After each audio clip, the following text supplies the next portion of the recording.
নতুন কৌশল এগোচ্ছে ইরান। সাম্প্রতিক সময়ে ইসরায়েলের সাথে যুদ্ধের পর ইরান তাদের কৌশল বদলে ফেলছে, আরও আধুনিক এবং স্মার্ট কৌশল বেছে নিচ্ছে, যার একটি অংশ হচ্ছে ইরান আকাশে অনেকগুলো স্যাটেলাইট পাঠাচ্ছে। এই তিনটি কৌশলগত গুরুত্ব রয়েছে। প্রথমত, এসব স্যাটেলাইট থেকে গোয়েন্দা নজরদারি করতে পারবে ইরান, ফলে মধ্যপ্রাচ্যে আমেরিকার ঘাঁটিগুলো এবং ইসরায়েলের অস্ত্রশস্ত্র নিয়ে পরিষ্কার ধারণা পাবে ইরান। দ্বিতীয়ত, ইরানের মিসাইল এবং ড্রোনগুলোকে পথ দেখাতে বা পরিচালনা করতে এই স্যাটেলাইটগুলো ব্যবহার করা হবে। তৃতীয়ত, স্যাটেলাইট নিক্ষেপের আড়ালে ইরান তাদের রকেট প্রযুক্তির উন্নত করছে, ফলে আমেরিকা ইউরোপের মাটিতে সরাসরি হামলা করতে পারে এমন ইন্টারকন্টিনেন্টাল ব্যালিস্টিক মিসাইল তৈরি করতে পারবে। আধুনিক যুদ্ধক্ষেত্রে কে জিতবে আর কে হারবে তা শুধু ট্যাঙ্ক আর যুদ্ধ বিমান দিয়েই ঠিক হয় না।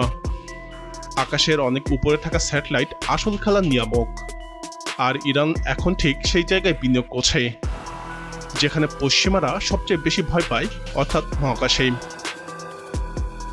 ইরান প্রতিনিয়তই নতুন নতুন স্যাটেলাইট কক্ষপথে পাঠাচ্ছে। এসব স্যাটেলাইট শুধু ছবি তুলছে না, বরং শত্রুপক্ষের ঘাঁটি নড়াচড়া, সেনাদের অবস্থান আর এমনকি যুদ্ধ বিমানের গতিপথও ধরে ফেলছে। এর মানে আমেরিকার ঘাঁটি হোক বা ইসরায়েলের সেনা ঘাঁটি, ইরান অনেক আগেই সেগুলোকে শনাক্ত করতে পারবে। আরও ভয়ঙ্কর বিষয় হচ্ছে, ইরানের ক্ষেপণাস্ত্র ড্রোন হামলার পিছনে এই স্যাটেলাইটে হয়ে উঠেছে নির্ভুল নেভিগেশনের চোখ। আগে যেখানে দূরপাল্লার মিসাইল শত্রুর লক্ষ্য ভ্রষ্ট হতো, এখন স্যাটেলাইট ডেটার কারণে ইরান নির্দিষ্ট ভবন, রাডার সিস্টেম, এমনকি মোবাইল সেনা ঘাঁটিকেও একেবারে নিখুঁতভাবে আঘাত করতে পারছে। ড্রোনের ক্ষেত্রেও একই কথা। স্বল্প খরচের ড্রোন স্যাটেলাইটের সাথে যুক্ত হয়ে আমেরিকার $বিলিয়ন আকাশ প্রতিরক্ষা ব্যবস্থাকে ভেদ করতে পারছে। ইউক্রেনের রাশিয়ার সাফল্য ইরান খুব কাছে থেকে শিখেছে এবং নিজেদের ড্রোন বাহিনীকে স্যাটেলাইট দিয়ে আরও মারাত্মক করেছে। ইরানের এসব স্যাটেলাইট শুধু যুদ্ধক্ষেত্রে নয়, গোটা মধ্যপ্রাচ্যে এক ধরনের মনস্তাত্ত্বিক চাপ তৈরি করছে। কারণ আমেরিকার ইসরায়েল জানে তাদের প্রতিটি পদক্ষেপ আকাশ থেকে নজরদারিতে আছে, আর এই নজরদারি যত বাড়বে, ইরানের প্রতিশোধ নেওয়ার ক্ষমতাও ততই ভয়ঙ্কর হবে। আধুনিক যুদ্ধক্ষেত্রে স্যাটেলাইট কেবল যোগাযোগ বা আবহাওয়া জানানোর জন্য নয়, বরং পুরো যুদ্ধের গতি প্রকৃতি বদলে দেওয়ার মতো অস্ত্র এবং কৌশলগত হাতিয়ার হয়ে উঠেছে। প্রথমত, গোয়েন্দাগিরি এবং নজরদারি। স্যাটেলাইট থেকে উচ্চ রেজলিউশনের ছবি নিয়ে শত্রুপক্ষের সেনা চলাফেরা, ঘাটের অবস্থান, এমনকি ট্যাঙ্ক ও যুদ্ধ বিমানের সংখ্যা পর্যন্ত জানা সম্ভব।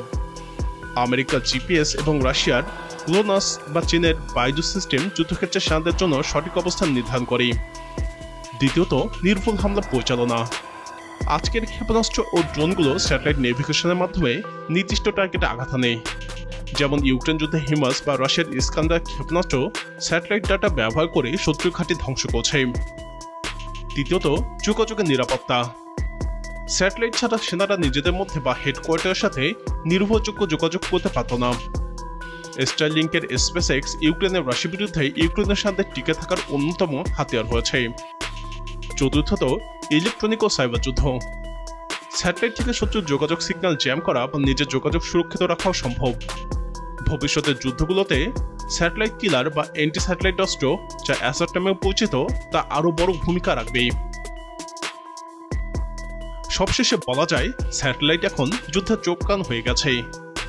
যে দেশ মহাকাশে শক্তিশালী, যুদ্ধক্ষেত্রে সেই দেশ অনেকটাই এগিয়ে থাকে।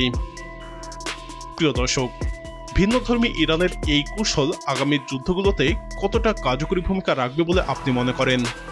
আপনার মতামত কমেন্টে জানান।